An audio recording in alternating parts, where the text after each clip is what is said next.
Hello, ഞാൻ ഉണ്ണികൃഷ്ണനാണ്. ഞങ്ങൾ family എല്ലാവരും കൂടെ ചേർന്നൊരു കല്യാണത്തിന് പോയിട്ടുണ്ടായിരുന്നു. നമ്മുടെ ഒരു റിലേറ്റീവിൻ്റെ കല്യാണം തന്നെയാണ്. തിരുവനന്തപുരം സിറ്റിയിൽ നിന്ന് ഒരുപാട് മാറിയിട്ട് ഒറ്റശേഖരമംഗലം എന്ന സ്ഥലത്ത് വെച്ചായിരുന്നു കല്യാണം. അങ്ങനെ കല്യാണമൊക്കെ കണ്ട് ഞങ്ങൾ നേരെ സദ്യ കഴിക്കാൻ വേണ്ടി കയറി. സദ്യയ്ക്ക് ഒരുപാട് ഐറ്റം കറികളുണ്ടായിരുന്നു. നല്ല ചൂട് പരിപ്പ് വടയും ഉണ്ണിയപ്പം എല്ലാം ഉണ്ടായിരുന്നു കേട്ടോ.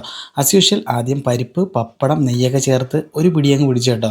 കൂടെ ഒരു രസത്തിന് വേണ്ടിയിട്ട് കുറച്ച് മാങ്ങ അച്ചാറും കുറച്ച് കൂട്ടുകറിയും അതുപോലെ തന്നെ കുറച്ച് ചമ്മന്തിയൊക്കെ ചേർത്തിട്ട് നല്ലതുപോലെ മിക്സ് ചെയ്ത് കേട്ടോ. എന്താ രുചിയാണെന്ന് അറിയാമോ അങ്ങനെ മിക്സ് ചെയ്ത് കഴിക്കാൻ വേണ്ടിയിട്ട്. പിന്നെ അടുത്ത സ്റ്റെപ്പ് ചോറ് വന്നാണ് കേട്ടോ. സാമ്പാറിന് നല്ല ചൂട് സാമ്പാറും അച്ചാറും തൊടുകറികളും എല്ലാം കൂടെ മിക്സ് ചെയ്ത് അങ്ങ് കഴിച്ചു കേട്ടോ. സാമ്പാറൊക്കെ വേറെ ലെവൽ ടേസ്റ്റ് ആയിരുന്നു. പിന്നെ നടന്നൊരു ട്വിസ്റ്റാണ് കേട്ടോ. നമ്മുടെ തിരുവനന്തപുരം സദ്യയിൽ ഒഴിച്ചുകൂടാൻ പറ്റാത്ത അടപ്രഥമനും കടലപ്രഥമനും ഈ ഒരു സദ്യയിൽ ഇല്ലായിരുന്നു. അതിന് പകരം വേറെന്തോ പായസമായിരുന്നു. പിന്നെ നല്ലൊരു ബോളിയും പാൽപ്പായസം കൂടെ ചേർത്താൻ കഴിച്ചു. പായസം അങ്ങ് മാറ്റി കഴിഞ്ഞാൽ നല്ലൊരു സദ്യയായിരുന്നു കേട്ടോ.